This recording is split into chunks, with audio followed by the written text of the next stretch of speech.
Welcome to Ammu Furniture, offering all kinds of wooden, steel and plastic furniture since 1983. வணக்கம். தமிழ்நாடு இப்போ ஒரு மிகப்பெரிய அரசியல் திருப்புமுனையில நிற்குது. தமிழக வெற்றி கழக தலைவர் விஜய் முதலமைச்சரா பதவியேற்க போற இந்த வரலாற்று தருணம் எப்படி உருவாச்சு, இதோட பின்னணி என்ன, இதைத்தான் நாம இன்னைக்கு இந்த அலசல்ல ரொம்ப தெளிவா பார்க்க போறோம். எந்தவித சார்பும் இல்லாம வெறும் தரவுகளை வச்சு இந்த அரசியல் மாற்றம் எப்படி படிப்படியா சாத்தியமாச்சுன்னு தெரிஞ்சுக்கலாம். சரி வாங்க நேரா விஷயத்துக்குள்ள போயிடலாம். நடந்து முடிஞ்ச சட்டமன்ற தேர்தல்ல மக்கள் ரொம்பவே தெளிவான ஒரு மகத்தான தீர்ப்பை வழங்கிட்டாங்க.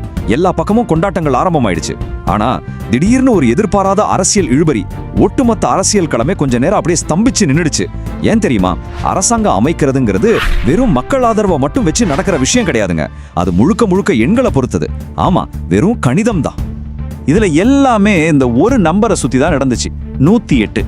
யோசிச்சு பாருங்க, புதிதா தொடங்கப்பட்ட ஒரு கட்சி தன்னோட முதல் தேர்தலையே தனித்து போட்டிட்டு சரியா 108 இடங்கள்ல ஜெயிச்சிருக்குன்னா அது உண்மையிலேயே ஒரு மாபெரும் வரலாற்று சாதனை தான், எந்த சந்தேகமும் இல்லை. ஆனா ஒரு கேள்வி, இந்த வெற்றி மட்டுமே ஒரு மாநிலத்தோட அரசாங்கத்தை அமைக்க போதுமானதா? இங்கதான் அந்த சிக்கலே ஆரம்பமாச்சு. இப்போ அந்த 118 அப்படிங்கிற நம்பரை பத்தி பார்ப்போம். தமிழ்நாடு சட்டமன்றத்துல நீங்க ஆட்சி அமைக்கணும்னா இந்த மேஜிக் நம்பர் ரொம்ப ரொம்ப முக்கியம். எந்த ஒரு கட்சியோ இல்ல கூட்டணியோ ஆளுநரை நேர்ல சந்திச்சு ஆட்சி அமைக்க உரிமை கோரணும்னா கண்டிப்பா இந்த 118 அப்படிங்கிற இலக்க அவங்க எட்டியே ஆகணும். இதுதான் நம்ம அரசியலமைப்பு சட்டம் சொல்ற விதி. இந்த ரெண்டு எண்களும் எப்படி ஒரு உச்சக்கட்ட பரபரப்பை ஏற்படுத்துச்சுன்னு பாருங்க. தா.வே.க ஜெயிச்சது 108 இடங்கள், ஆனா தேவைப்படுறதும் 118 இடங்கள். நடுவுல சரியா 10 இடங்கள் பற்றாக்குறை. ஒரு நூலிழை வித்தியாசம் தானே. ஆனா இந்த பற்றாக்குறை தான் கடந்த சில நாட்களா நடந்த அத்தனை அரசியல் சஸ்பென்ஸுக்கும் காரணம். இந்த 10 இடங்களை எப்படி நிரப்ப போறாங்க, யார் இவங்களுக்கு ஆதரவு கொடுக்க போறாங்க அப்படிங்கிற கேள்விகள் தான் ஒட்டுமொத்த மாநிலத்தையுமே உற்று நோக்க வச்சது.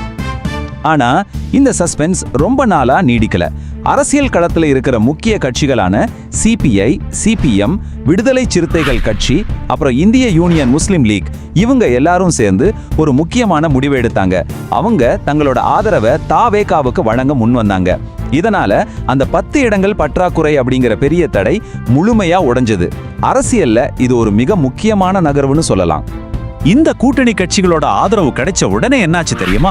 தா.வே.கவோட பலம் அப்படியே 120 உயர்ந்துருச்சு. அதாவது பெரும்பான்மைக்கு தேவையான அந்த 118 விட இன்னும் 2 இடங்கள் அதிகமாவே கிடைச்சிருச்சு.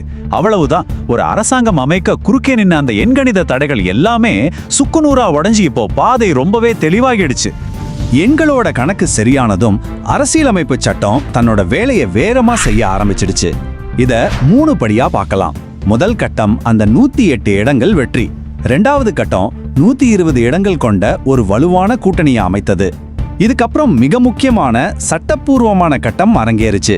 அதுதான் பெரும்பான்மையை உறுதி செஞ்சுக்கிட்டு விஜய் அவர்கள் ஆளுநரை நேரில் சந்தித்து ஆட்சி அமைக்க அதிகாரப்பூர்வமா உரிமை கோரிய அந்த நிகழ்வு.